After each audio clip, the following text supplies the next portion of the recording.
अस्सलाम वालेकुम। मेरा नाम वसीम मिन्हास है और आप मेरा यूट्यूब चैनल देख रहे हैं। इस वक्त पाकिस्तान में जो इंटरेस्ट रेट्स हैं वो पिछले 11 साल की बुलंद तरीन सतह पे हैं और मौजूदा इन्फ्लेशन और एक्सटर्नल साइड के प्रेशर्स को देखते हुए ये कहा जा सकता है कि आने वाले दिनों में हम इंटरेस्ट रेट्स को मज़ीद ऊपर जाता हुआ देखेंगे। आज हम ये समझने की कोशिश करेंगे कि इंटरेस्ट रेट्स के बढ़ने से एक आम आदमी की ज़िंदगी किस तरह मुतासर होती है। मई के एंड पे स्टेट बैंक ऑफ पाकिस्तान ने जो पॉलिसी इंटरेस्ट रेट है वो 150 बेसिस पॉइंट से बढ़ाकर 13.75 कर दिया और इस इंक्रीज़ की वजह जो मॉनेटरी पॉलिसी स्टेटमेंट में बताई गई वो एक्सटर्नल प्रेशर और बढ़ती हुई महंगाई को कंट्रोल करना था। इस वक्त जो कराची इंटरबैंक ऑफर रेट चल रहा है एक साल के लिए वो ऑलमोस्ट 15.5% के आसपास चल रहा है, जबकि महंगाई जो है वो अपनी तारीख के नए रिकॉर्ड कायम करने जा रही है। मई के महीने में जो year on year consumer price index था वो 13.76% था, जिसमें सबसे बड़ा शेयर फूड और ट्रांसपोर्ट का था। और इसमें याद रहे कि जो अभी पेट्रोलियम प्राइसेस बढ़ी हैं उनका इम्पेक्ट आना अभी बाकी है। यही जो सीपीआई था ईयर ऑन ईयर फरवरी के महीने में वो ऑलमोस्ट 12.25% था, जो बढ़ के 14% हो चुका है और शायद जून के महीने में ये 16 या 17% तक भी जा सकता है। इस वक्त पेट्रोल या बिजली या गैस की या खाने पीने की अशिया की जो कीमतें हैं वो आसमान से बातें कर रही हैं, जिससे किसी भी आम आदमी का जीना मुश्किल हो रहा है। कास्ट ऑफ लिविंग बढ़ रही है, लोगों की परचेजिंग पावर कम होती जा रही है और दूसरी तरफ जो रुपए की वैल्यू है डॉलर के अगेंस्ट वो हर गुजरते दिन के साथ साथ गिरती जा रही है। तो ऐसे में स्टेट बैंक ऑफ पाकिस्तान ने ये ज़रूरी समझा कि पॉलिसी इंटरेस्ट रेट को बढ़ा दिया जाए ताकि बढ़ती हुई महंगाई को कंट्रोल किया जा सके। लेकिन अब इंटरेस्ट रेट के बढ़ने से होगा क्या? हायर इंटरेस्ट रेट का मतलब एक तरफ से ये होता है कि आपको अपनी सेविंग्स पे अब ज़्यादा रेट ऑफ रिटर्न मिल रहा होगा, यानी ये एक इंसेंटिव होता है आपके पास कि आप ज़्यादा से ज़्यादा सेव कर सकें। लेकिन दूसरी तरफ अगर आपने कोई कर्ज़ा लिया हुआ होगा तो उस पे इंटरेस्ट रेट के बढ़ने की वजह से अब जो आपकी आउटस्टैंडिंग अमाउंट होगी उस पर ज़्यादा रेट ऑफ इंटरेस्ट आपको पे करना पड़ेगा।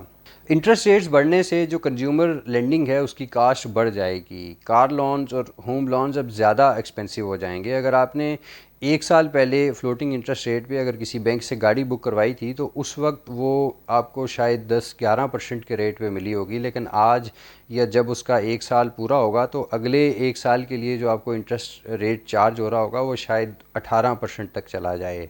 इसी तरह जो हाउस फाइनेंसिंग है उसकी कास्ट भी कमोपेश 6-7% बढ़ जाएगी, यानी हर तरह की कंज्यूमर फाइनेंसिंग कम होगी, जिसकी वजह से उन चीज़ों की डिमांड कम होगी और जिससे इकानमी स्लो डाउन होगी और वो इवेंचुअली जीडीपी ग्रोथ के कम होने की सूरत में नज़र आ रही होगी।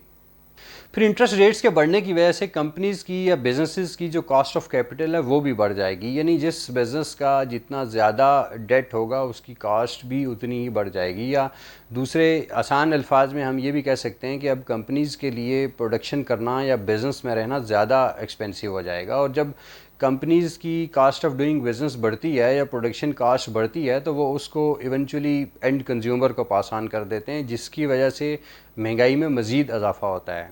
एक तरफ यहाँ स्टेट बैंक ने इन्फ्लेशन को कंट्रोल करने के लिए इंटरेस्ट रेट्स बढ़ाए तो वहीं पे पॉलिसी रेट के रिवीजन के 2 दिन बाद ओपन मार्केट ऑपरेशन के थ्रू स्टेट बैंक ने 3.26 ट्रिलियन रुपीज़ मार्केट में इंजेक्ट किए, जिसका बुनियादी मकसद ये था कि मार्केट में लिक्विडिटी बढ़ाई जा सके ताकि बढ़ते हुए इंटरेस्ट रेट्स को नीचे लाया जा सके। एक तरफ जहाँ पे इंटरेस्ट रेट्स बढ़ाए जा रहे हैं ताकि इन्फ्लेशन को कंट्रोल किया जा सके तो दूसरी तरफ मनी सप्लाई बढ़ाई जा रही है ताकि बढ़ते हुए इंटरेस्ट रेट्स को कंट्रोल किया जा सके। लेकिन जब मनी सप्लाई बढ़ेगी तो ओबियसली चीज़ों की डिमांड में इजाफा होगा, जिससे एक तरफ तो डिमांड पुल इन्फ्लेशन और दूसरी तरफ कास्ट पुश इन्फ्लेशन, और उसका नतीजा ये है कि ना तो इन्फ्लेशन नीचे आ रही है और ना ही इंटरेस्ट रेट्स। अगर पिछली कुछ मॉनेटरी पॉलिसी स्टेटमेंट्स की वर्डिंग्स को देखें तो ये लगता है कि स्टेट बैंक ऐसे ही मेजर्स लेता रहा है इन्फ्लेशन को कंट्रोल करने के लिए और प्राइसेस को स्टेबलाइज करने के लिए, और अगर यही पॉलिसीज़ प्रिवेल करती हैं तो in the near future interest rates ऐसे ही बढ़ते रहेंगे उस वक्त तक कि जब तक इन्फ्लेशन कंट्रोल नहीं हो जाती। और मौजूदा जो सर्कमस्टांसिस हैं उनमें इन्फ्लेशन नियर फ्यूचर में तो कंट्रोल होती हुई नज़र नहीं आ रही। फिर इसका एक दूसरा पहलू भी है, जो बढ़ते हुए इंटरेस्ट रेट्स हैं वो एक इंसेंटिव देते हैं एक आम आदमी को या एक इन्वेस्टर को कि वो अपने पैसे डेट बेयरिंग सिक्योरिटीज़ में इन्वेस्ट करे और कुछ भी किए बगैर या कोई भी रिस्क लिए बगैर वो 15-16% का एनुअल रिटर्न ले रहा हो। अभी जो ट्रेजरी बिल्स थे गवर्नमेंट ऑफ पाकिस्तान के, जो लास्ट ऑक्शन उनका जून के स्टार्ट पे हुआ, उनकी जो कट ऑफ यील्ड थी वो 15.50% थी per annum.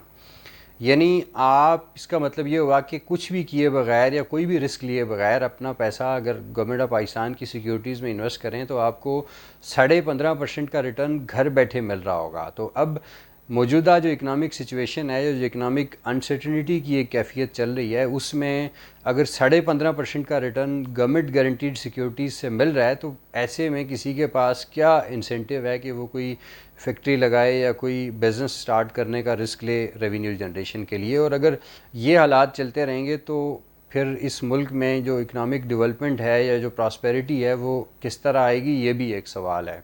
So bottom line ये है कि मौजूदा हालात और मौजूदा पॉलिसीज़ के साथ इकनॉमिक अनसर्टनिटी बढ़ती रहेगी और इंटरेस्ट रेट्स भी ऊपर जाते रहेंगे और इन्फ्लेशन भी।